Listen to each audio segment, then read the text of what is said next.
Hello and welcome to the Sunday League podcast brought to you as part of our UK NFL Fantasy Football Network. I'm Sumit Paul and I'm delighted to be joined by TSL's co-host, co-creator and co-commish, Jack Cowlin. Jack, I imagine Spurs remembering how to win a game of football has you in a chipper mood this weekend. It did. Obviously, joy didn't last too long with West Ham bagging another goal. So it was short-lived, but we haven't won for so long. It was nice to have that feeling, and topped off a pretty sporty weekend with the draft fun as well. Until we meet next week, Jack, we'll see what Villa have got in store for you. In today's pod, we are looking back at the 2026 NFL draft. We'll pick out some winners and losers, surprise picks. We'll highlight players who have landed in favourable spots to be serious NFL fantasy football assets. We'll also kickstart our positional rankings with the running backs, and we'll have our very first guest on the show with one of our participants, Matt, jumping on for a chat. First, though, let's cast our minds back over the last few days and discuss the goings-on in Pittsburgh, and we are, of course, referring to the NFL draft. The results are in with regard to the TSL mock draft, and I can confirm that we managed to get 4 selections right. We obviously didn't open it up to possible trades, and I must admit, I do feel a little bit dirty including Fernando Mendoza in this. Oh, I was going to say, I didn't know if you counted him in there or not. So that aside, well played to Matt, Mike and Neil for getting us properly on the board by picking David Bailey to the Jets, Elia Vega Ioana into the Ravens and Casey Concepcion to the Browns. Jack, a thrilling draft with multiple trades that made it very unpredictable and a valiant effort from the TSL crew. It was one of those. I think we put the under over before the draft. I think I said 5 because I think someone said double digits. I was like, I think that would make us the greatest mock drafters around. I think even the pros, don't they? If they get sort of 9-10, then they're absolutely buzzing with it because again, it's so unpredictable, especially with trades and things like that. You just don't know who's calling and offering what. So, it was a good effort. It was one of those that, again, I didn't watch it live. So I wake up in the morning and I didn't want any spoilers. So I did it and I was like, oh, did we get that one? Did we get? And then I went back. I was like, no, we didn't. But yeah, good effort. And yeah, like you said, really fun draft. I think the top order didn't quite go maybe the way I thought, but obviously the big names were sort of all left the board. And then the trades started coming in and things started to heat up a little bit. So it was exciting stuff. It's like you say, though, with our favourite pod, HTC, Lance Zerline, I think he got 9. So did he get 9, did he? What did Mark get? I think he got 4 as well. I think. Oh, okay. Yeah. All right. So yeah, we're almost there. That's all right. Us and Sessler on the same track. Yeah. So if we start with picking out some winners from the draft, be it certain players or teams, the obvious one is the Raiders and Mendoza for me. The Raiders will feel that they've got their future quarterback in place now. I appreciate the hype around Jeremiah Love and how big a talent he is, so I'd include him in this list, albeit it's the Cardinals and they've got Algier and Connor in that running back room with him. But I think a few teams that you're going to mention, the Jets, Browns and Cowboys, I think they had great drafts. Carnell Tate and Casey Concepcion have landed in great spots to make big impacts, as has Jadarian Price. And I think Quinshon Judkins is probably a winner as well, with the Browns beefing up their O-line, Spencer Fano. Same could be said for Jackson Dart and the Giants running backs, with Francis Marinoa protecting them. So out of those teams and outside of those teams, who caught your attention either early in the first round or just in general in the draft?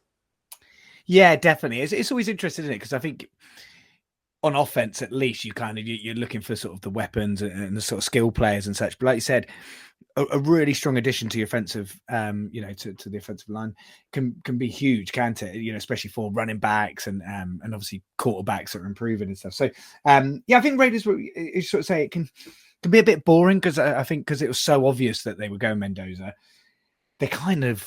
I don't know. I don't feel like I actually read or heard that much about them because it was just sort of, again, there's a little bit about what he is as a prospect and things like that. But because it was done, so it can be a bit boring. But like you said, it's huge for them. It's they had an awful year last year. Obviously, took the decision to move off Geno Smith, which I think was always sort of the play. And then, they've got a quarterback now that they hopefully feel, obviously after maybe a little bit of time behind Kirk Cousins, can come in and be their number one guy. I also liked that they were the team that they moved up at the top of the 4th to come in and get Gemma McCoy, who, again, he was a top 10 sort of talent and such, obviously, before the sort of second injury news surfaced and saw him slip. But he was a bit like sort of Shador Sanders of last year, where he just, again, I think everyone expected him maybe to slip out the first after that. But when he got to the 4th round, and I just really like that they actually moved up and have taken that as a bet because he may never get on the field for them. You don't know with these sort of injuries, but if he does, in terms of everything I've heard as a talent, he's incredible. So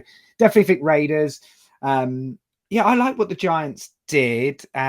You're probably better placed, but I know someone in the group was sort of suggesting it might be Thibodeau and Evan Neal, was it, when you took them in sort of similar positions in the draft a few years ago, and he's maybe a little bit concerned. But for me, Arvell Reese was, again, just going on, not me watching college football, but everything that I was sort of listening to and reading and such. He sounded like probably the best player in the draft, or up there with Caleb Downs from what I could pick up on stuff. So I think that was really good. Colton Hood as well you picked up, which was good.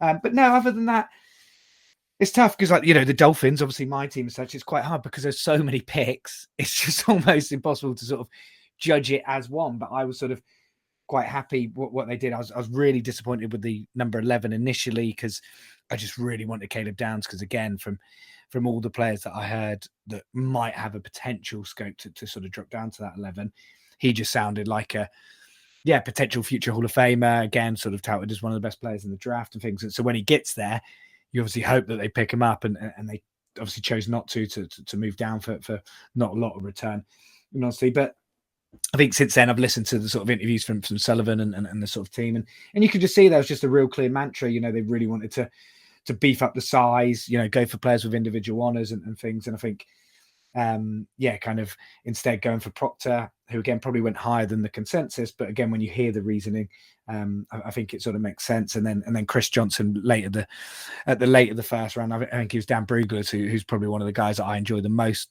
draft stuff. He does so much work on that and building he builds the beast, which is the most in-depth stuff you've got around. Chris Johnson was his favorite player in the whole draft, so when you're selecting him, and then sort of second round, Jacob Rodriguez seems like a great pickup, and Chris Bell later on as well, who again, all the tape looks really exciting if he can come back from his injury well. So I don't know if you can put us a winner, because there's definitely some sort of picks there that are probably a bit controversial and maybe don't look quite so good. But I think we're good. But Browns were definitely, I think Browns were probably the winners of the whole draft, really, weren't they? I think, like I said, Spencer Fanu was huge for them. But then to get Casey Concepcion and Denzel Boston as sort of your new wide receivers 1-2 punch, all of a sudden, their defense we know everything about. But like you said, Judkins, you got Sampson that we mentioned there, the running back, tight end. Fannin is a real player, and then if these boys can show up like they potentially can and prove to be, as I say, quite exciting wide receiver, all of a sudden the offense starts looking quite interesting as well.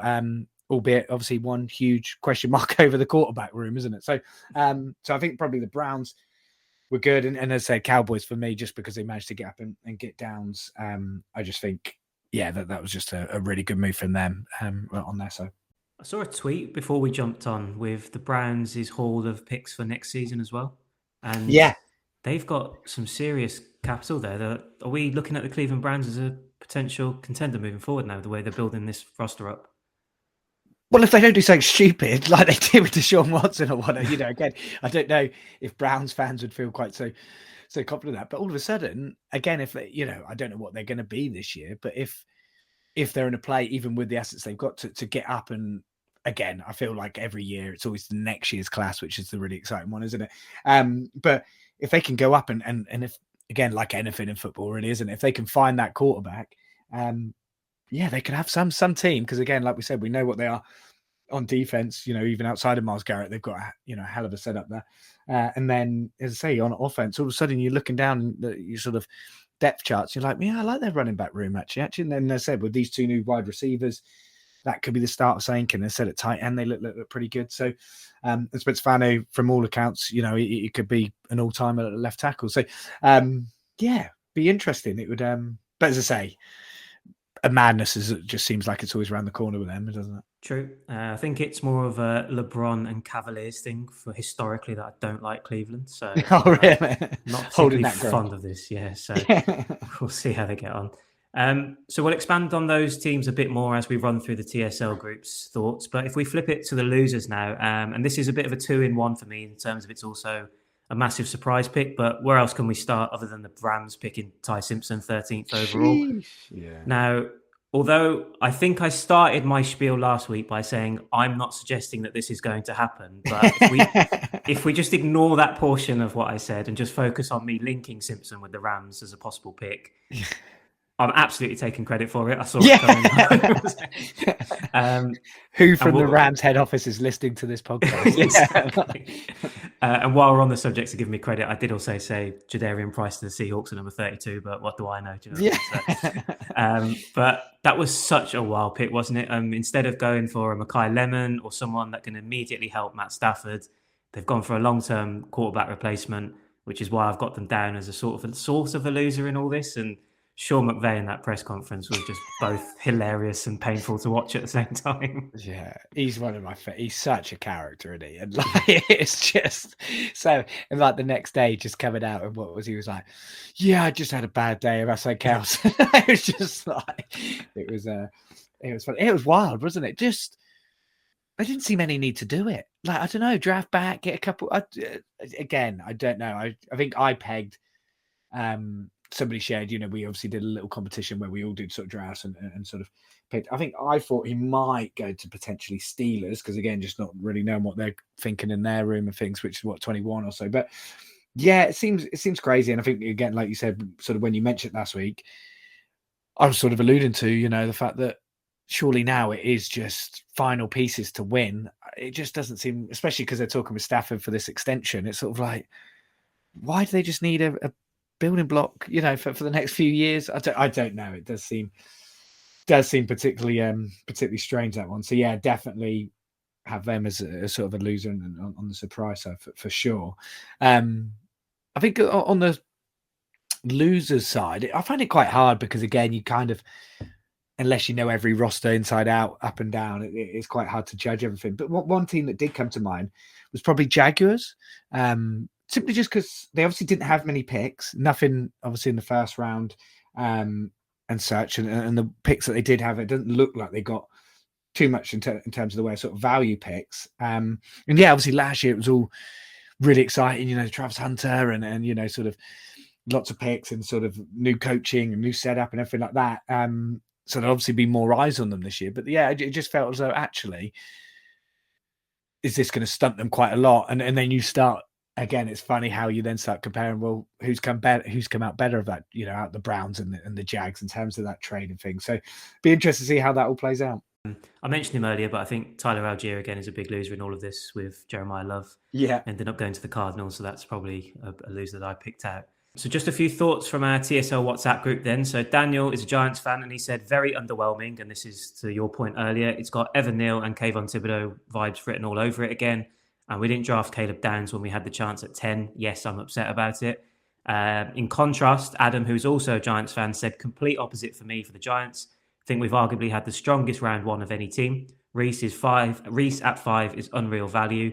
Another offensive line piece to solve an issue that's not been fixed for a decade. And so while I do, this is me talking now, while I do get where Daniel is coming from, the way I look at it as well is that we've got an unbelievable talent in Reese who adds to our defense and is versatile to give us an X factor in that department. And as Adam says, our O-line has been such a shambles for such a long time that if Mawanoa can be a pillar of that moving forward, I'm chuffed, as it helps start, it helps the running backs, and it just helps the offense tick better.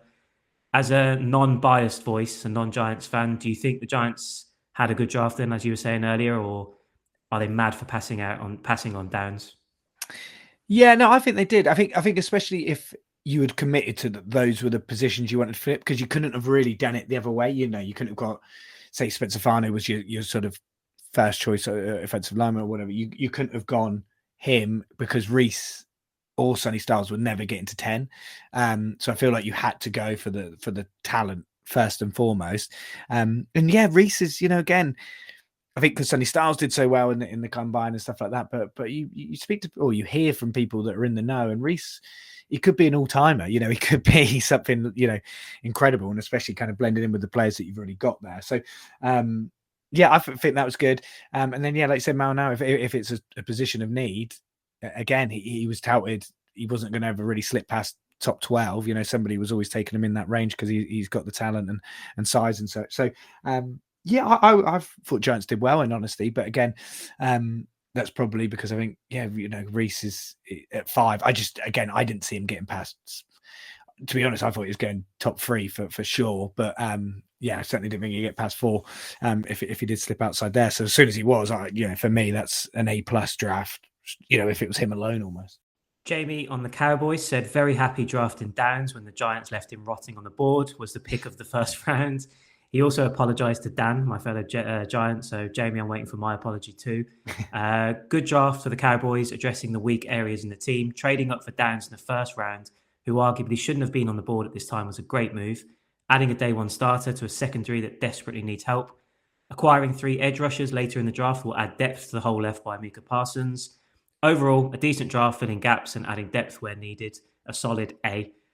Speaking of Parsons and the draft, I don't know, did you see the clips of him and Malik Neighbours on Bleacher Report? No, I saw something. Was it Malik Neighbours was talking about? Yeah, why did they draft Reece or something? Was that Neighbours? I saw there was some sort of controversy about sort of, where's he going to play or something rather than going for Downs. My God, Malik, just shut up. Man. Yeah. Honestly. John Harbaugh addressed it actually in the press conference after the next day, I think it was, and he said, he's not bothered about it. It happens. They've spoken since and they've addressed Neighbours' sort of questions and answered them. But I don't know, just publicly questioning your team's picks and whatnot. Just what are you doing? It does blow my mind a little bit that, again, is to people coming from the outside to hopefully enter the podcast sphere, but like to have current players doing podcasts does just seem like a ticking time bomb. Like, because Micah's, obviously he's always on doing his, isn't he, and stuff. So again, I don't know if this was part of it, but how much media and stuff they seem to be doing. You're just a bit like, just seems to be asking for trouble. Robert, who is now a Panthers fan, which is pretty cool after he was assigned them in the TSL draft. So good luck to you, Robert. He says they've strengthened both lines with their first 2 picks. It seems to be working for Howie over in Philly. So I'm guessing we're copying his homework. And James added that he's excited to see Lee Hunter reinforce Brown. Dan said he's pretty happy with the Jets picks. Bailey will polarize the fan base, but he seems ready to play now from the edge, which is probably what swung it for him over Reece. That still would have been his preference. Love getting 2 pass catchers with Sadiq and Cooper, and that's massively upgraded the offense.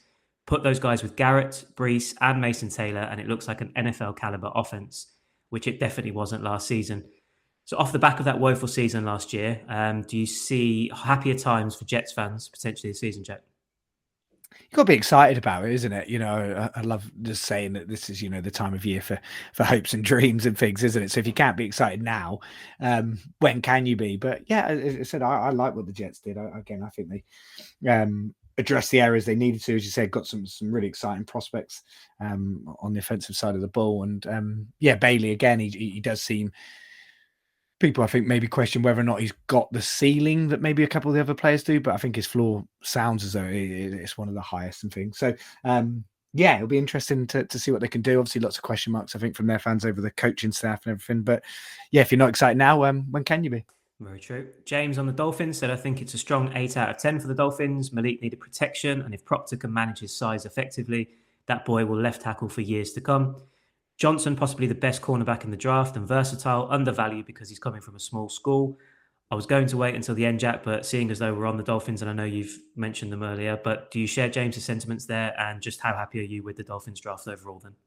Yeah, I'd say, I think like I mentioned earlier, I think at first I definitely was more disappointed just because, as I say, Caleb Downs was still there. Even Reuben Baines Jr. was still on the board. And again, I just thought, I think I said last week that everything that I'd been hearing and reading, it was all sort of about, there was 12, real standout elite players. And then outside of that, there was a good group of, the next batch and such.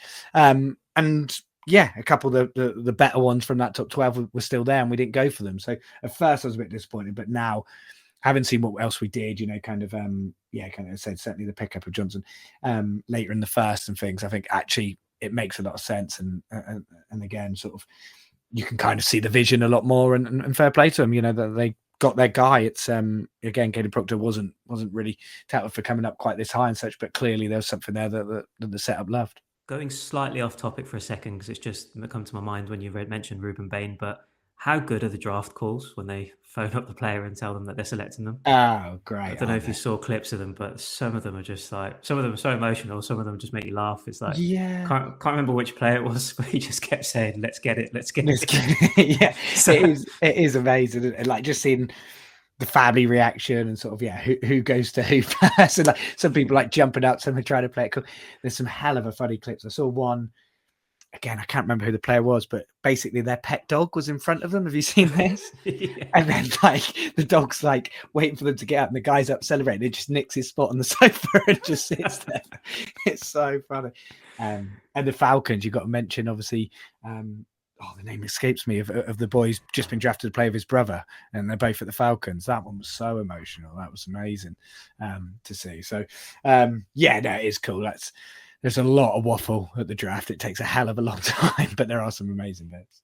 Lewis, who is a Patriots fan, I'd say 7 or 8 out of 10 for the Pats. I can't say I extensively watch OT prospects, but he, being Caleb Lomu, good depth for this year and hopefully to replace Moses at right tackle next year, or Campbell at left tackle if they kick him inside. We saw at the Super Bowl how much the line help we need. Marcos on the Saints said, going into Thursday, a lot of smoke started to build that the Saints wanted to trade up as high as number 3 overall. So I'm thrilled that we stayed and picked at 8 rather than selling our future 2027 first. We're not one guy away from a championship, but a few cornerstone pieces away from the NFC South. Downs and Tyson were 1A and 1B favourites. And Nick Underhill, the beat writer, had already prepped 2 podcasts about who we'd get, which was either Tyson or Delane. With Delane gone, the Saints lucked into the wide receiver with the higher ceiling, provided he's medically 100%. He's a perfect foil for Olave, who wins at the start of the route, whereas Tyson wins with pure physicality and athleticism. It's hard not to be biased with how I rate the pick, but generally can't see us doing better, so he gave them an 8 out of 10. Shout out to Marcos as well. That's fantastic analysis from us. Yeah, that's real intel, that, isn't it? Yeah. Yeah, definitely. But just to pick up on his point, though, excited by that Olave-Tyson link-up in particular. Yeah, definitely. I completely agree with that. Yeah, and as you say, sort of really great to kind of actually get some insight into how it might work out and stuff. But again, you just hope injuries don't sort of detract from it, because it sounds really exciting and looks great on paper. Connor says, Howie and the Eagles smashed another draft. Love the Lemon, Stowers and Bell picks in the trade for Grenard. Truly hope you haven't smashed it, Connor, and it's a miserable season for the Eagles. But wishful thinking on my part, most likely, as that's a strong draft for your boys. Chrissy says, really happy with how the Lions drafted, finally addressed positional needs and have revamped the O-line and brought in more depth in defense. I'll give it an A-, reason being it was good, but we traded up a couple of times when we probably didn't need to, but appreciate the hunger to go get your guys, so to speak. Ollie says the Texans look solid. The consensus is Rutledge is a bit of a reach at 26, but the fact the Texans traded up for him would mean that other teams were probably valuing him similarly, or they just got nervous. And we got Caden McDonald at the top of the second anyway, which is who I thought we would go for in the first. Nice to see some O-line love finally, to hopefully take some pressure off of CJ Stroud and help develop an actual run game. And strengthening what is already a top 3 defense is scary. I mean, Jack, to be honest, it's just ridiculous that they've got another monster on defense now. And if they have shored up that O-line as well, that can only be a solid draft for the Texans. Yeah, they're going for that all-time defense, aren't they? Like, it's just terrifying what they potentially could be. And I think Ollie sort of brought up a good point. I think with like Rutledge going a bit higher, but then get McDonald a little bit lower. It's one of those things sometimes, like you look at picks and you're like, well, if we got him, if you kind of switched who you got in the picks, you end up happy. It's just sometimes they're drafted in the wrong order and it makes you a little bit more question it, but actually like we ended up with the 2 players that we wanted. So yeah, it's interesting to do that. And like we were talking about last week with CJ Stroud, that offensive line hasn't helped him at all. So it will hopefully kind of get him back showing what he's all really about. Graham on the Steelers said happy overall, although we will always be comparing Lemon to Bernard now after just missing out on Lemon. I'm a Howard fan, so we will see how Drew Aller competes there. Angry face Rogers.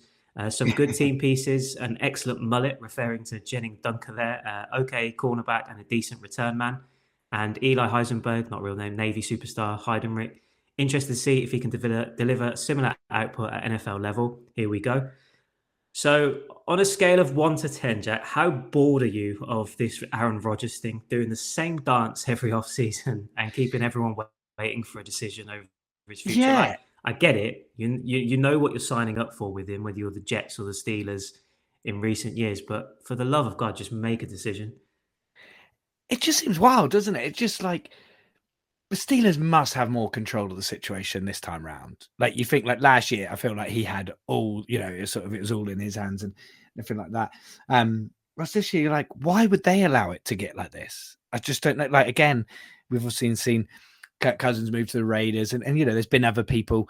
Again, even go back to Fields or whatever. There's other people that have been sort of potentially in the market and things. So it does seem weird, and yeah, it's just. I don't know. I wish I could say it's a non-story, but it's not because it's Rodgers, and it'll become a big story and things. And I'm sure as the draft sort of calms down, it will get more headline news than it's worth. But yeah, I do feel for anyone involved with that. Alan T on the Bears says very happy with Thieneman.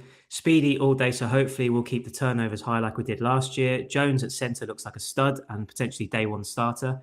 The rest, well, as always, it's a truly lucky dip. We needed an edge, but guessing they didn't like who was on the board. So maybe grab a vet free agent if cap allows. Oaksy on the Titans said happy that we covered wide receiver and edge in the first round, but feel like we could have taken Reese and used a trade up for a receiver later in the round, especially as we've already signed Robinson and drafted 3 pass catchers in last year's draft who all showed promise. Definitely expected us to cover the offensive line earlier than we did, as it's looking even weaker than last year on paper. Jack, were there any teams or players mentioned there that you wanted to perhaps expand on, or anybody that I didn't mention as we wrap up the draft chat? Yeah, I just think it was interesting for the Titans. As I sort of said, there's obviously all this chat about Love being their guy and things. And obviously once he went off, they were clearly committed to, giving the offense a serious weapon. And I think, like we mentioned, maybe looking for that marquee name to sort of, have in the room and such. So it was... I was surprised, to be honest with you, because again, whilst the wideouts, they're not amazing or anything like that, I just thought, again, they're a growing team. They're on a nice trajectory now that they've got their quarterback and they're building. Okay, maybe adding that sort of final piece or attack and weapon maybe wasn't where I expected them to go. And I think, like Andrew sort of alluded to, the sort of O-line kind of depth and quality being an obvious point to maybe strengthen, but also with Reese and Styles and these other boys all still on the board. So that was interesting. And it'll be cool to see how it plays out. And again, if he's straight into sort of wide receiver 1 sort of territory, because then again, you've got some nice complementary pieces there. So that was probably, surprising to me. Again, definitely one of those that when I watched it in the morning, I just wasn't expecting. Big thank you to everyone who commented. Really appreciate it. And glad, like Jack said earlier, the community that's sort of building in the WhatsApp group is great. So thank you for all your comments. Really appreciate it. So right on to our next segment in this week's pod, and it is analysing the top 15 running backs available in the 2026 NFL Fantasy Draft. Now, similarly to our mock draft discussion a fortnight ago, we're basing our conversation on expert and statistical rankings rather than going with our own, just given the volume of lists that you may well have already seen. We thought it would be fun to play a game of higher or lower on running backs based on where they finished in the half PPR points rankings in 2025. We did a poll in the TSL WhatsApp group to ask what everyone thought who would be the RB1 in the fantasy rankings this season.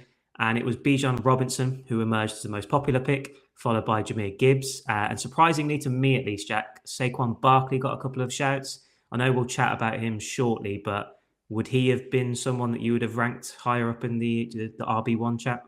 Yeah, I think so. I think I just can't see him having another down year really for his sort of lofty expectations.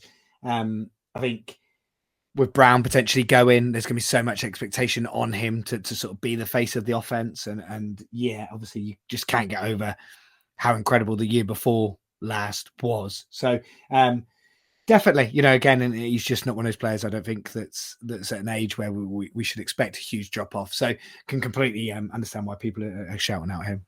I think what I'm discovering with this pod is that I hold grudges. So a bit like, as I said with LeBron and the Cavs earlier, I think just because it's Saquon, I think I kind of dismissed him. But even that, I remember when he did that backwards jump over the person. It's like the greatest highlight of NFL time, and you couldn't even really let yourself smile, could you? Because it was like, I want to love that play, but I can't because of who it is. Exactly.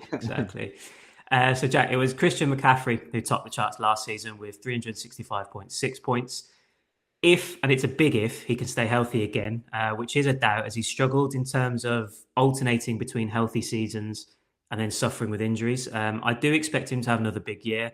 As we've discussed previously, his age and injury concerns don't make him a particularly appealing dynasty choice, but I think he'll get points short term for sure in other formats. I have him dropping down from his perch this season rather than replicating what he did fantasy scoring wise last year. But for you, will CMC be number one again next season, or will he be lower? It's easier just to say the lower, isn't it? I think it's sort of, it's putting your neck on the block if you sort of said, yeah, he's going to be number one. So I'm going to kind of take the chicken's way out and say, no, I think he'll drop off number one. But yeah, again, we just deserve a healthy 49ers. Again, I know for lots of fans that won't, but they're such a fun team to watch. And I just want to see what they can do. I just want to see what Shanahan can do when he's actually allowed to have his weapons. And as you sort of say, I think with CMC, it is all to do with health, because when he's on the field, he is still right up there as the very best. They're just a fun team, aren't they? When, like you say, when they are healthy and they've got all their weapons firing. Like, I appreciate their divisional rivals won't agree with this, but you just want to see them healthy and firing, don't you? There's just, as I sort of said, obviously this year kind of planted my flag with the Dolphins stuff, but before that, just being, a general NFL fan. And I generally think way more than, say, like football, again, obviously I'm Spurs, and like an Arsenal fan is never going to be happy whatever Spurs are doing stuff. But I think people do enjoy the sport more generally and broader because of, especially over here in the UK and things, because it's the league's obviously a slimmer format in terms of the amount of games you get and the way it's all done. And they are just one of those of which there is obviously maybe a handful of stuff, just like an iconic NFL team that have been good through pretty much all eras and generations. And as I sort of said, when I first started getting into it, I don't know, 5-6 years ago, whenever it was, they were definitely one of those teams where I was like, Jesus, these guys are just absolute maniacs. Because again, the plays they were doing, and sort of what they were able to do, even with, I think it was Jimmy Garoppolo was their quarterback at the time and stuff. So they didn't even have that elite quarterback, but they were still fun then, and that's just carried on evolving. So, and yeah, even being cropped, they still managed to be really competitive. So they've got to hope that their injury curse is sort of over, because it's not just a case of losing one or two. They lose heavy hitter after heavy hitter, sort of year after year at the moment, don't they? Up next is Jonathan Taylor with 339.3 points last season. Now, I've got him falling to fourth on my list, actually. Although I think he'll be great. I do wonder about the Colts, a quarterback with Daniel Jones coming back from the injury, and how that ultimately impacts Taylor and just the offense as a whole. We'll go on to discuss the two players that I see surpassing him, but Jonathan Taylor, higher or lower? Lower, I'm going to say. Yeah, I'll agree with you on that as well. I think it's always tough, because if you're dealing with like a lesser quarterback or a slightly injured quarterback, it's like, well, the running back might get more work, but then if the other team is, it's easier for them to plan for, because again, so it's that real tricky thing. And fantasy obviously isn't the same as real, because again, in terms of the Colts wins and losses, the quarterback will have a huge say. But in terms of fantasy points, the more touches they get generally, the more points they're going to score and such. But are they going to get to the red zone? And again, it's just one of those how things say. But similar to you, I think, again, he has had previous health issues and things. And I kind of feel like last year was almost the very best of Jonathan Taylor. I feel like that sort of peak Jonathan Taylor. And I just think it's quite hard to sort of do that maybe year after year and such. So I think he might drop off. But I think he, he's certainly in play for a top 5 still. Bijan Robinson came in at third with 331.3 points last season. I'm actually bumping him up one spot, but this is something I think you alluded to a fortnight ago in our first pods. Just the Falcons factor of it all and the quarterback situation there. I just wonder whether, although he is a special athlete and talent, I just don't know if that's going to hold him back a bit. What do you think on Bijan Robinson? Yeah, he's obviously the sort of, I think most people's number one pick, isn't there, to be there? And I think his talent has obviously shown why he's worthy of that and stuff. Yeah, I don't know what it is. There's just something there that gives me slight pause. So I think, I think he'll be in the top 2. So I will say he'll come up, but I probably don't have him as my number 1 either. Speaking of number 1s, in 4th place last season was Jahmyr Gibbs with 328.4 points. And Sonic is numero uno for me on my rankings board this season. No David Montgomery alongside him. I think that could be a negative, breaking that partnership up as well. I see that side of it, but I just think Gibbs is that good that he's going to flourish as long as he doesn't suffer too much wear and tear, taking up the extra load on that front of it. The Lions move to give him and Goff more protection with their draft picks, so I'm going higher, and he is my RB number one this season. Nice. Yeah, I'd say higher. I think he'll again be in the top 3. I'm not going to have him as number 1. I would have him and Bijan as my second and third. I'd probably have Bijan second, Gibbs third. I just want to see it. Maybe, I don't know. Again, I think he's unbelievable as a player and stuff, but I do think that Montgomery, that's just worked. It's been really, clean and sort of maybe got the best out of both of them. In theory, again, more touches and stuff could be good. But yeah, I don't know. I think, as I said, I think I need a little bit of winning over from the Lions again this year. And as sort of say, I think I'm, just want to see it before I maybe kind of go for number 1. So I haven't actually got him at number 1. I feel like it's Gibbs or nothing for them though, because Isaiah Pacheco is the next up on the depth chart. So that's a kind of worry as well, isn't it? I think that's again, I don't know. Like, there's in my head sometimes I'm like, well, they're due an injury, or like they're due, and I'm like, oh, he's going to get more work, and it's like a really negative way to look at it. And when something's generally been so positive in someone's career, I'm just a bit like, is this year the year that they maybe have a slight down? And I'm sure I'll be wrong, but let's say, coming top 3 would still be incredible. But no, he wasn't my number 1. Maybe because I'm going slightly off piste with my number 1 pick. Interesting. Up next in 5th from last season with 289.3 points, as we see the first sort of significant drop off in points was Devon Achane. I'm actually ruining our game here as I have him staying at 5, so neither higher or lower. But what do you expect from your boy Achane? Yeah, it's tough, isn't it? Again, I would expect about the same. I would probably say I'm kind of filling in all my spots, really, aren't they? So no, I'll say higher. I think he might come in above Christian McCaffrey for my 5th place. So I don't even know where. Yeah, so I think he might come in. Oh, so no, sorry, I might put him up 1, so he could come 4th this year. Because as you sort of say, a little bit contradicting what I said with Gibbs and things. I just think Achane again this year could be just a bit of a monster year for him, with the running quarterback working with him, which obviously they don't have over at the Lions. I think that could be a really nice sort of tandem threat. So I'll go for him to climb up 1. 6th is James Cook with 285.7 points last season. Another one who sticks for me. I raised my doubts and concerns over him in our first pod. I just don't sort of see what many others do. He still has a solid season. I don't doubt that for a second, but I'm just struggling to see where the sort of jump up in point scoring comes from. What's so different to last season? No, and the Bills haven't made huge differences, have they, and such? But obviously, it's going to be a new coaching staff, so it'll be interesting what they do. But I think he'll drop. I just think there's a couple players. Again, if we're talking about Barkley coming up, and there's a few others, I think that could potentially make a step as well. That again, even you've got your Love coming in, and then there's Judkins that we mentioned, and I think Hampton, that those sort of players, I think they showed quite a lot. And I just think actually he might find himself a little bit more middle of the pack from those ones. Especially again, he was playing for the contract and everything like that, and that got tied up. And I don't know. Again, I just don't quite trust him. Maybe or I'm as excited for him as I am for some of the others. 7th was the King, Derrick Henry. Age, wear on the tyres. I see him now starting to drop off at this stage of his career.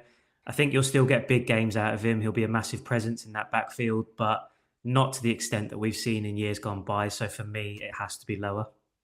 Yeah, I would 100% agree. I don't know who, did they make any additions in terms of sort of the back room, or I can't actually remember who else he's got there. But a fit Lamar Jackson will make all the difference and things, but I just think, like you sort of said, I mean, he's kind of got to get over the hill at some point, doesn't he? And I think there were just a few signs last year where maybe sort of some of the longer plays you could sort of see he wasn't still gas like he previously been, especially someone that plays so physical as he does. So I'd expect him to drop down a bit. Ravens are so weird, because we were speaking last week about giving Lamar a weapon in terms of a wide receiver, which they didn't do in the draft. Am I correct in saying that? Who did they go for? I think they went for someone really late on and such. But yeah, nothing monumental, was it? But again, I saw some reports that they're fairly happy with their draft and what they've done and such. But it's tough when you've had a coaching staff for 15 years or whatever it was, or however long it was. Yeah, I guess you kind of got to give them a little bit of a chance to put their own sort of footprint on it and stuff. So yeah, no, but again, just that wide receiver one, it just seems like it's been crying out there. I think I heard that they hadn't drafted a wide receiver over 6 foot in like 10 years or something like that. Again, like they seem to just kind of go like they have a real particular profile of wide receivers for whatever. I think Rashad Bateman. No, yeah, it was Rashad Bateman 6'1". So I think it's like, yeah, not a wide receiver over 6'2" or something for ages. So and I think they did draft one. Again, the name escapes me, but later on in this year. But Elijah Surratt was the man. Yeah. So yeah, but again, I mean, who are we? They must know these sort of holes, and that everyone else is looking at it. They must be doing their own due diligence, and there must be reasoning. Yeah, because I'm looking at the depth chart, and it's Justice Hill next up after Derrick Henry. And Keaton Mitchell moved on, didn't he? He went to the Chargers. Yeah, I was going to say, I knew he moved on, so I just didn't know if they sort of backfilled that spot. And because again, Justice Hill's a real solid sort of RB2 and stuff, but yeah, not a lot of gas and sort of, yeah, I don't know. Yeah, that'd be interesting. Maybe we're wrong. Maybe Henry is primed for a big season. Yeah. Whoops. Okay, so 8th is Chase Brown, who had 248.1 points last season. Now, I do like Brown. I think he'll be really effective, particularly, and it's quite dependent on Joe Burrow staying healthy. But having said that, I do have him dropping down a couple of places. So Chase Brown is lower than 8th for me. I'd probably keep him around there. I think he's one of those that he'll probably score really similarly as he did last year. I think he's kind of found his level now, his consistency. He's sort of on that. He is an RB1, but he's maybe a high-end RB2 type guy, depending again what sort of draft you're in and everything like that. But yeah, I wouldn't. There's a lot more players that I could see dropping down more than him, so I'd probably kind of keep him where he is. 9th is your boy Kyren Williams with 245.3 points last season. I've got Kyren slipping a number of spots here, as although I think he is a solid option to have at running back, I think he's often limited, and Blake Corum eating into his snaps and workload was a problem last season.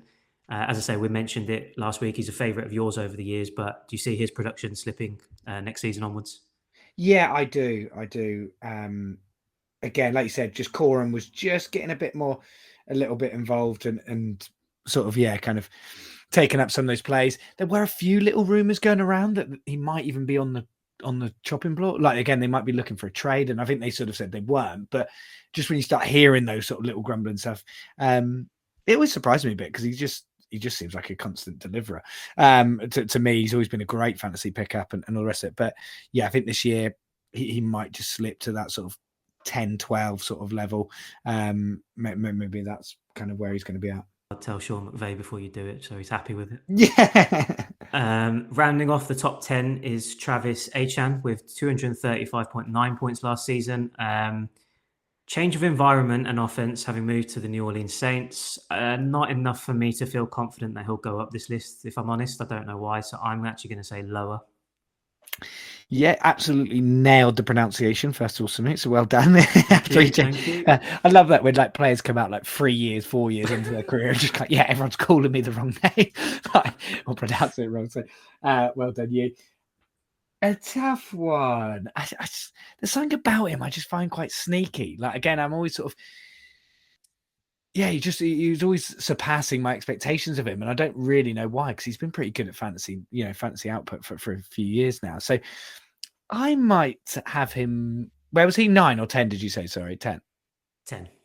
Yeah, I might have him maybe move up to 9, something like that. Again, Saints. I've got my little eye on them. Just the way they drafted. I said I like Olave. Yeah, I'm intrigued by what they do, and we've seen Alvin Kamara be an absolute beast in that sort of range. I appreciate different times and all the rest of it. So if they can really utilize him to his best, he could be a big time scorer. Reeling those names off, you've got me second guessing now. 11th is Javonte Williams with 225.3 points last season. I think he'll have a good season. It's a dangerous Cowboys offense if they're firing, and they can find the right balance between the run game and passing. I'm just not seeing enough to suggest that he'll break into the top 10. So I'm going to say lower.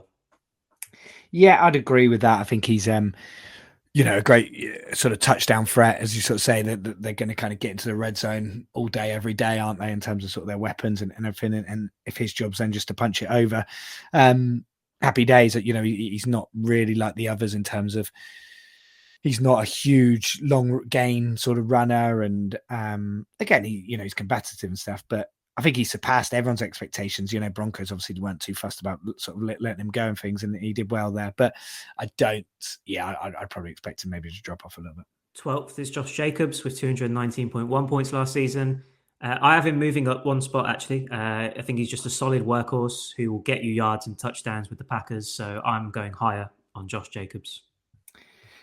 I would maybe say lower. I just, again, in and around the right sort of level. There's something I just don't like about Josh Jacobs, and I don't know what set it off. I think did he badmouth Aaron Jones or something when he first joined Packers and was sort of like, now they've got a back that's can do everything. And I was just a bit like, I don't know, Aaron Jones just seemed like a nice bloke. He did really well for the Packers.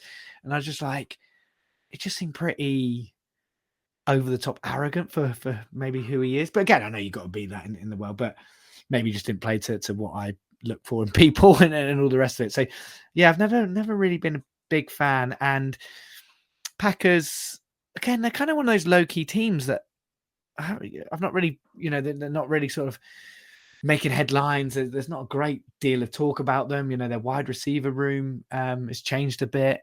They've obviously lost Malik as their backup quarterback, lost some coaches, pretty much everyone that wasn't, in the sort of immediate circle has come now to the Dolphins. We've obviously got a lot of the Packers and things like that. So I think there could be a bit of turmoil, a bit of change over there. And I'd maybe say drop them down a couple.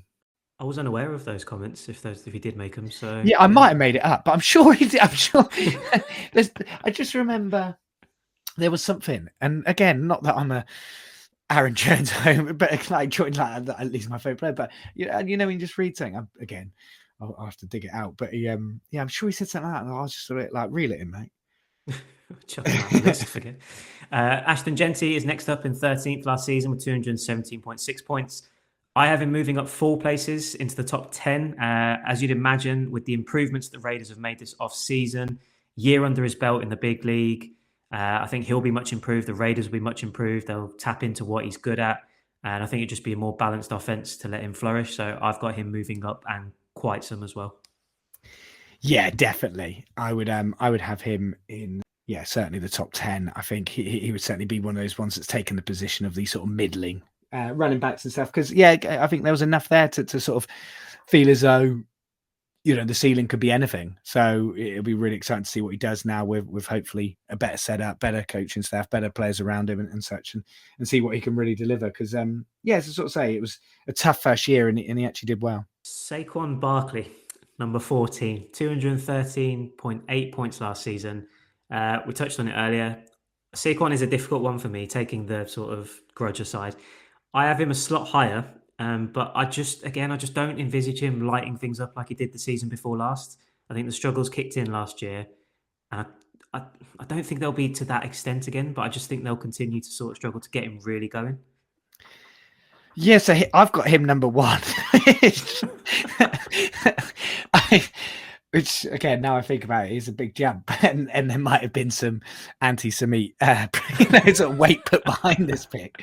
But I just think when he's on it, and I think it's more to do with, I think the Eagles, they've been getting quite a lot of bad press, or kind of their backs against the wall.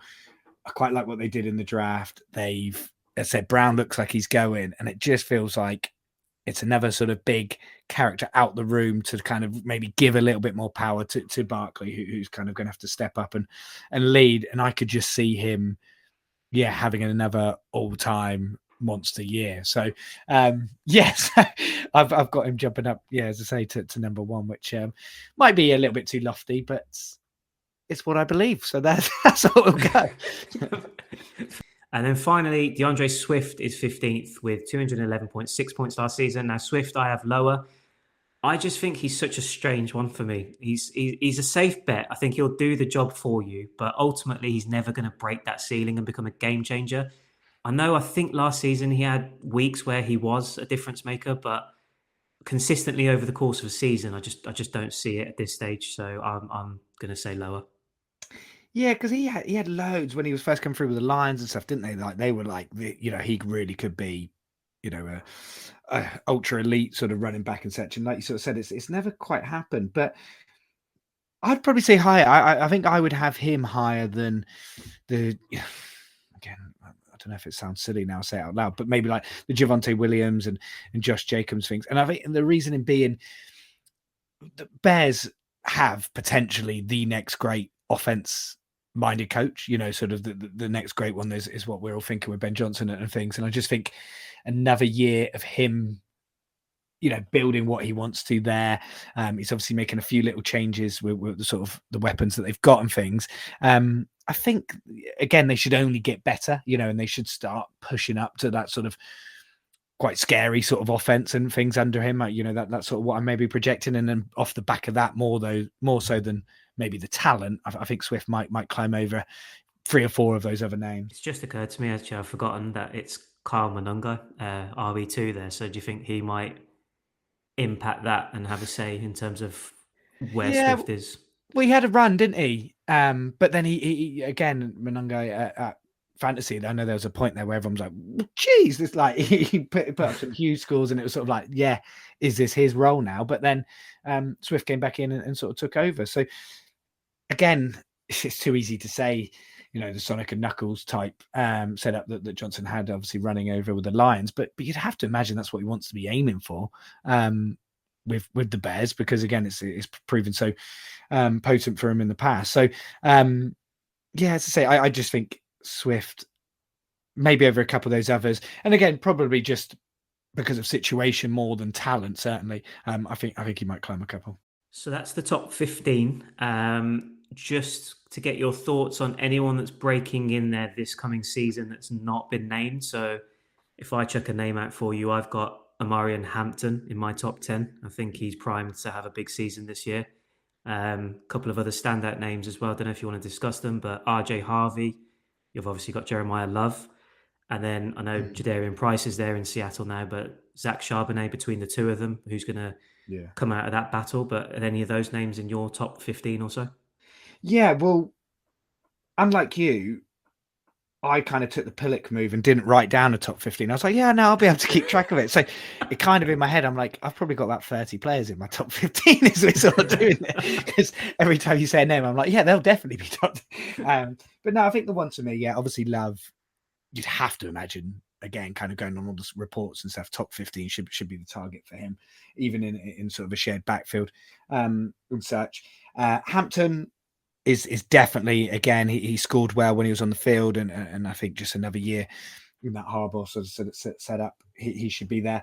Judkins and even Trevon Henderson over at the Patriots is a big year for him as well, isn't it? Because he has real gas and massive play potential, and he showed some lovely stuff, but he just couldn't seem to get in front of Stevenson. But I don't know, is this the year that they kind of make him a number one? So if he's the number one over at the Patriots, that could be really exciting and stuff. So I think they're big.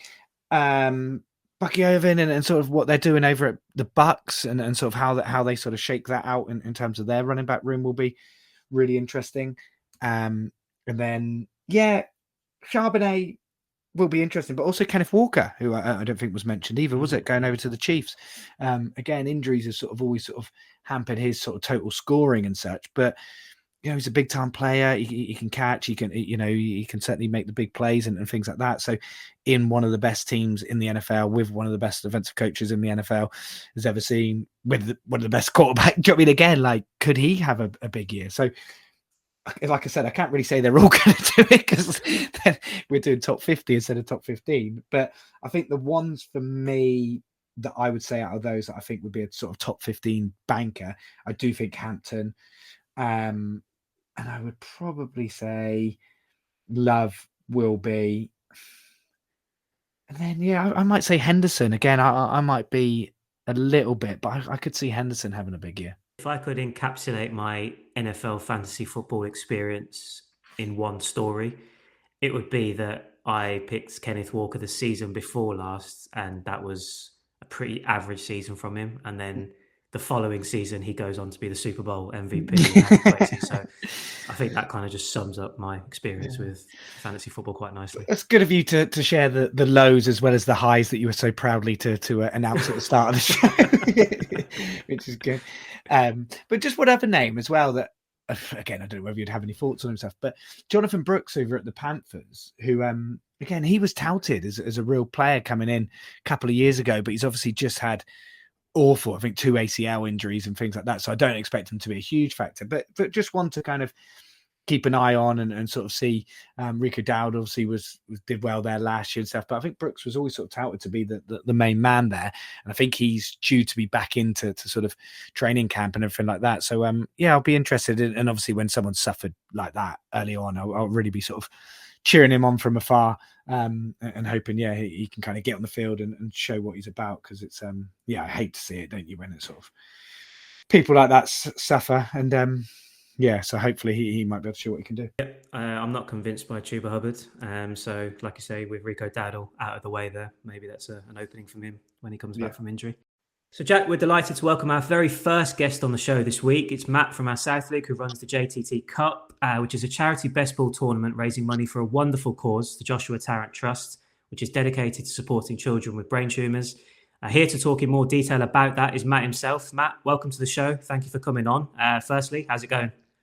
Yeah, really good. Really pleased. Didn't realise I was the very first guest, so that's kind of a nice little honour. But yeah, pleased to be on. Pleased to be part of your wider league, and obviously happy to be coming on today and talking a little bit about obviously myself, but also the leagues or the league that I run, which, as you said, is for a really brilliant cause. Before we discuss that and get into more insight in the amazing charity work that you're doing and the cause itself, for every guest that comes on the pod, we'd like to get to know them a little bit better. So just tell us a little bit about when and why you got into the NFL, why the Jets, and how fantasy football then sort of entered that picture for you as well.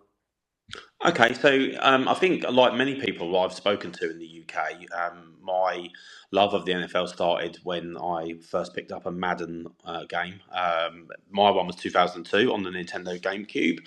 I had no idea what I was doing. I was actually in terms of American sports, I was actually into ice hockey a lot before that. I had NHL 96 on a PC back in the day, and thought I'll get into American football. Kind of taught myself the rules of the game playing that. I used to play as the Rams because they were the best team at that time. Like it was on a console.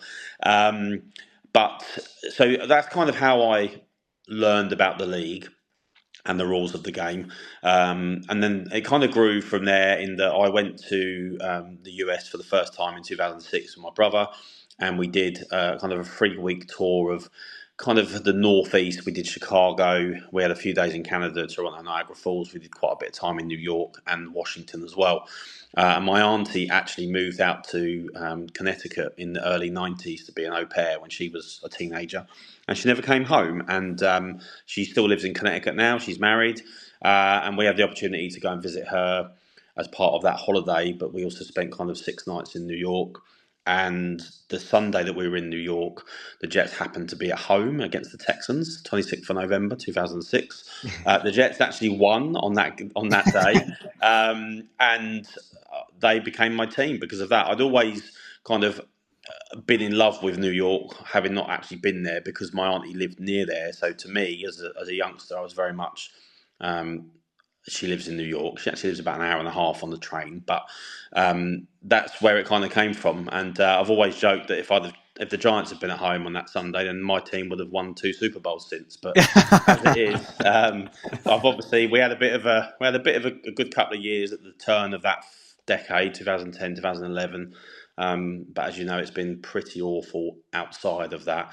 But I wouldn't change it. So that's where all of my bits and pieces come from in terms of the league and the Jets. Started playing fantasy in 2011 with a league with just some mates, which is still running now. So we're in our 16th year. It was a redraft to start. We turned it into a dynasty about 2017, and I kind of got more involved in the UK fantasy scene during COVID, when I then obviously set up this tournament that we're going to talk about shortly. Yeah, it's really interesting. It's so cool when you've got a story like that and like an actual tangible reason behind a team and a connection. And when you were mentioning Madden, then it's something that I kind of forgot that, yeah, playing those sort of games back along. I think because I sort of was in and out playing them. I never really sort of stuck to them too much, but yeah, that vividly came to memory when you mentioned it and stuff. But with the Jets and that, and with NFL generally, because of the draft and everything, do you find it's easier to sort of stay positive with a team, you know, compared to say football over here on these shores? It's sort of, you can support a crap team, you never win, there's never really much to give you any hope and things, and it's quite a hard slog. But because of the draft and maybe how it's run, do you find, not that it's more interesting being a terrible team all the time, but it keeps you invested, if that makes any sense? Yeah, I think so, and I think we've as a team in the last few years, we appear to have had semi-decent drafts. I mean, the year that we drafted Breece Hall, on paper was a really good year. I guess to answer your question in short, yes, it does make it easier, because every year we have certainly in the last 5 or 6 years, we have a terrible record.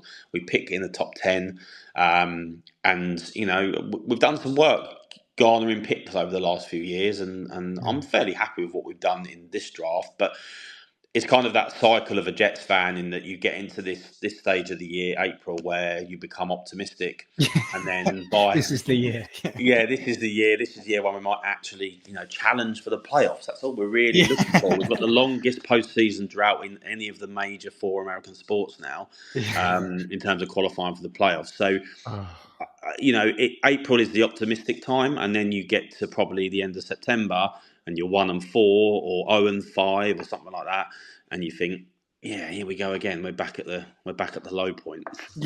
We'll see what happens this year. Yeah. I saw. Did you see that video? I think it was last year, of that young Jets fan. He must have been a teenager or something like that. And he was like, "I just hate this, that I'm wedded to this." And I think you're a father, aren't you? So I don't know if you've passed that on to your son yet, or. Oh, I haven't, no. So actually, during COVID, we so the room that I'm sat on, we're not on video, but the room that I'm sat out in, we have a brick built summer house in our garden, which was here when we bought the house. And during COVID, we put a bar in it, and I've got a lot of NFL merch in it. So my wife's kind of view was, it's better than it being up in the house, so it's all in this room. But as part of that, I brought quite a lot of jerseys and signed jerseys off of eBay. And one of the jerseys I ordered was a Andrew Luck Colts jersey, but when it came, it was a kid's one, and it was too small for the frame. So my son had it, although it was a little bit big for him back then. And so the Colts became his team. Really? I've not put him through the pain of being a Jets fan, although being a Colts fan hasn't been much better, but it has been better than supporting the Jets. So, and now he's really into it. He's got a Jonathan Taylor jersey now. Like he's really into it every week when we're watching Red Zone and stuff. So that's nice to see too. So Matt, do you want to just tell us a bit more about, as I say, there's a wonderful cause, just a bit more about the charity work that you're doing, and just fill in the listeners on that? Yeah, so if I start with the charity, so the Joshua Talent Trust is an independent charity, which was set up by a set of bereaved parents, Sean and Denise Tarrant, who lost their son Joshua to brain cancer in 2014. He fought the disease for nearly 10 years, and he actually kind of defied what the doctors thought was going to happen. And Sean and Denise are an incredible couple, incredibly strong set of parents who have gone on to foster children since then. I've had the opportunity to meet them a couple of times, and hearing their story firsthand is obviously really, really sad, but really amazing as well in terms of what they've done out of such unspeakable tragedy. But they were first brought to my attention during COVID, because one of my friends who's a Bears fan, he works as a window cleaner during the day, and then he does DJing at the weekends as well. And during COVID, he couldn't do either of those things. So he set up a social media group, Facebook group called the Disco Kitchen. He used to kind of stream sets from his kitchen with his decks on a Friday and Saturday night when people were stuck at home and weren't allowed to go out. And after that group became quite popular, after a couple of months, he started adding a fundraising element in where people would donate prizes and he'd do a live raffle. And the beneficiaries of those raffles were the Joshua Tarrant Trust. And that's kind of what brought them to my attention. Mm-hmm. And then it was during that NFL season of 2020 when I thought, I've got kind of a moderate following of people on social media, so on Twitter as it was then. I want to do something for them. What am I good at doing? I'm good at kind of organising fantasy sports competitions. I used to run a work Premier League kind of FPL or Dream Team or whatever it was back then. And I'll use kind of my following on social media to try and raise some money for them. So in year one, which was 2021, we got 60 people in it. I was really, really pleased with that. And we raised £765. And then it just grew horns from there. And the numbers that we had in it grew. I mean, last year, 2025, we had 650 people in it, and we raised 22.5 grand for them in 1 year alone. Amazing. And the total fundraising all time, just from this fantasy league and kind of a couple of other side things that we do in other sports, is actually only £200 away from 60,000 now all time. So we're looking to pass that in the next kind of, well, we will pass it within the next week. Because I'm going to go on to tell you about something that we're doing this coming week with it as well. So yeah, 59,800 is the current all-time total that we raised for this charity, just from fantasy football. That's incredible. Yeah, no, as I say, I think that's just such an amazing effort. And like you said, it's the power of social media. Again, it gets such sort of negative news and things like that. But like you said, for all these people who I'm sure you probably didn't know personally to begin with, for everyone to kind of get behind something and kind of keep committed to it and annually, yeah, it's hugely commendable, obviously, for you for running it, but everybody that gets involved. And that's why, again, we wanted you on, because we want to keep helping sort of grow those numbers. And yeah, sort of as you alluded to there, there's sort of a day coming up where you have a bit of a strong push for it. Yeah, so last year was our 5th year, and as the numbers have grown, it's been great because more people involved, bigger community of people, more money raised. All of those things, all positive. The amount of work that me and a team of 12 admins that helped me with it, the amount of work that we have has grown every year, of course, because of that too. And the biggest part of it is chasing people that sign up between kind of January and May. And then we have a deadline of the end of June before we set the drafts up. And it's kind of chasing those people. They've said they want to join in, but they haven't donated yet. Yeah. That's the tough part. So last year, for the first time, we introduced a donation day. So it was on the 30th of April last year, and it will be again this year. And the reason we chose the 30th of April was the anniversary of Joshua's passing is actually on the 29th of April.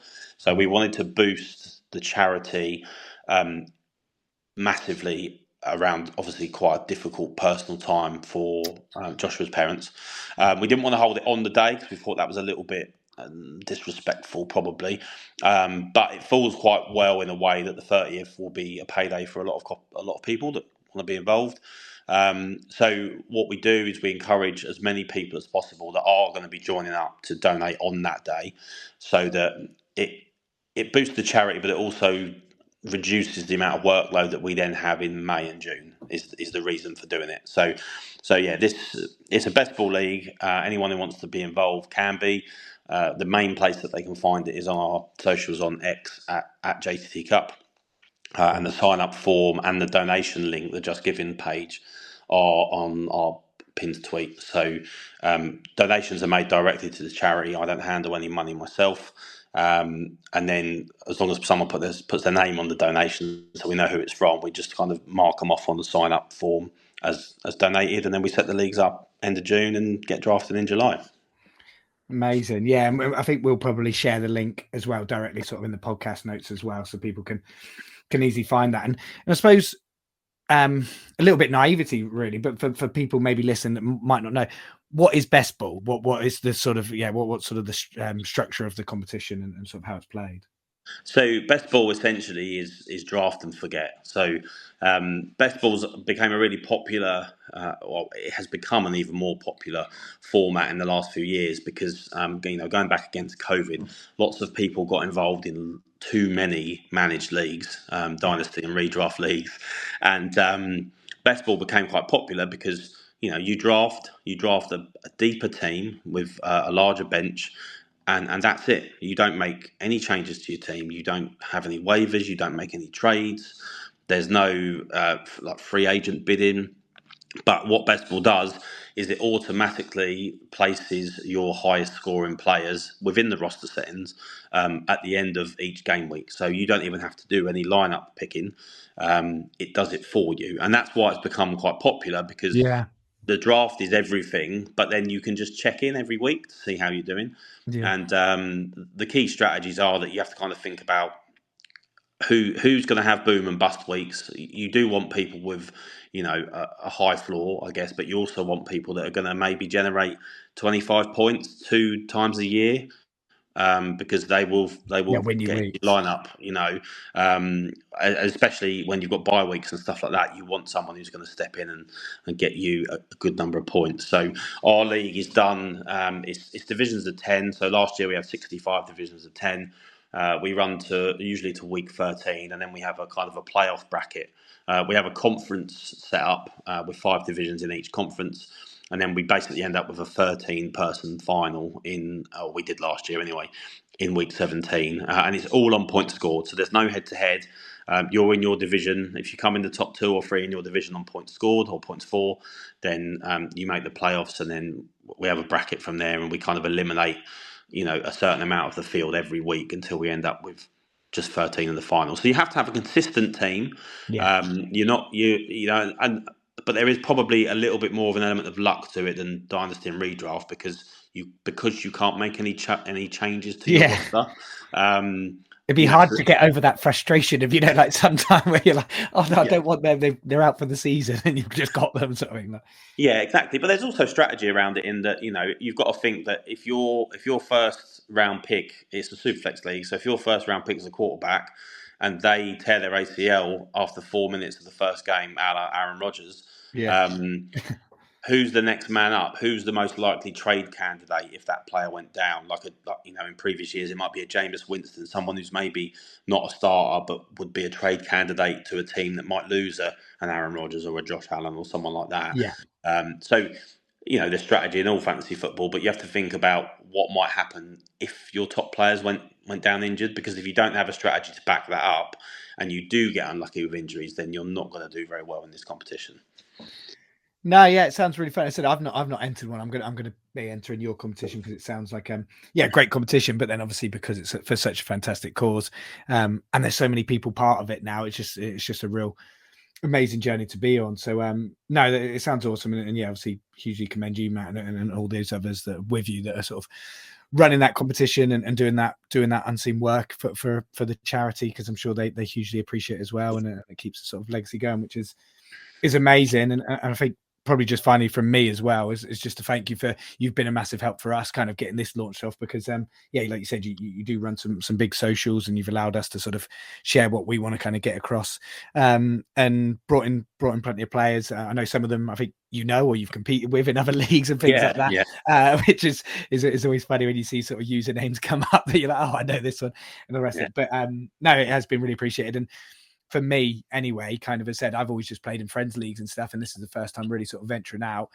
It's been just wicked, and I'm sure you'll probably echo it, but just to meet loads of really good people that obviously we all share a similar interest and a similar hobby, and it's just great to start connecting with people and kind of getting to know them. So yeah, cheers for the support you've kind of given us, and as I say, it's been great to get to know you and learn more about this charity, and kind of, as I said, hopefully if we can push you up a number or two from people that might listen to this or that are in our league and competition, then that's great. Yeah, I really appreciate it. And I think, from my point of view, there's a great community of people out there online within the UK fantasy community. And I know you guys are just kind of starting out with is it 5 leagues you've got total at the moment? Yeah, that's right. Yeah, so we started with 5, yeah. But from that point of view, what yours has started as quite a small idea, but actually lots of the different competitions and things that run in the UK are really intertwined, and really involve lots of the same people. So in terms, I don't know what your plans are for kind of growing in the future, whether you want to take over the world, but you absolutely, you run a really well run league, and you work hard at your, networking and stuff like that. It shows you how much it can grow, because not just my league, but there's other charity leagues out there that have done the same and have grown year on year on year as well. So that growth is there for sure. Yeah, it's exciting to see. Well, Matt, thank you very much for coming on to the pod. Hopefully it's the first of many chats that we'll have with you this season and beyond. I will put all the details of the JTT Cup and all the relevant links in the description of this pod. But just a quick reminder again, where can people find you and all the information that they need to know? So the main socials they can find us on, I mean, we use X a lot. We do have a Facebook group, which is JTT Cup Best Ball, but the main socials we use are X at JTT Cup, and then on TikTok as well. Although we're on there less, but that's at JTT Cup as well. Or if they wanted more information, they could email jttcup@outlook.com. Brilliant. Cheers, Matt. Thanks a lot for coming on, and I'm sure we will speak again soon. Thank you. Appreciate it. So that's a wrap on this episode of the Sunday League podcast. We hope you've enjoyed it, and we'll have plenty more NFL fantasy football chat coming through the off-season and, of course, when the 2026 season gets underway. Our positional ranking discussions will continue next week with a look at the wide receivers, as well as some other fun segments and all the latest NFL news. Our first league draft is slated for the first weekend of May, and from that point on, we'll have deep dives into how those went with analysis and more guest reactions. In the meantime, please do give this episode a like or leave a positive review if you've enjoyed it. Please subscribe. We're available on Apple Podcasts, Spotify, YouTube, and wherever else you get your podcasts. And you can follow us across all social media at Sunday League NFL. Quick reminder, if you're listening and you want to get involved in our community of NFL fantasy football fans based in the UK, and you want to join a future league, please email us at sundayleaguenfl@gmail.com. Jack, any final thoughts before we sign off? No, as I sort of said, really, I think it's towards the top of the pro. This is the exciting part of it. You've got your new, team members and roster. And if you can't start to dream at this stage, when can you? And I think that applies to sort of fantasy as well, because now we can really start sort of, putting down our big boards and who we want, and kind of really figuring out who you're going to be selecting. So it's really exciting. Good stuff. So happy draft preparation again for everyone. As always, we hope we've helped your decision making in some way and you've enjoyed our chat. But that's it from us for now, and we will catch you next week.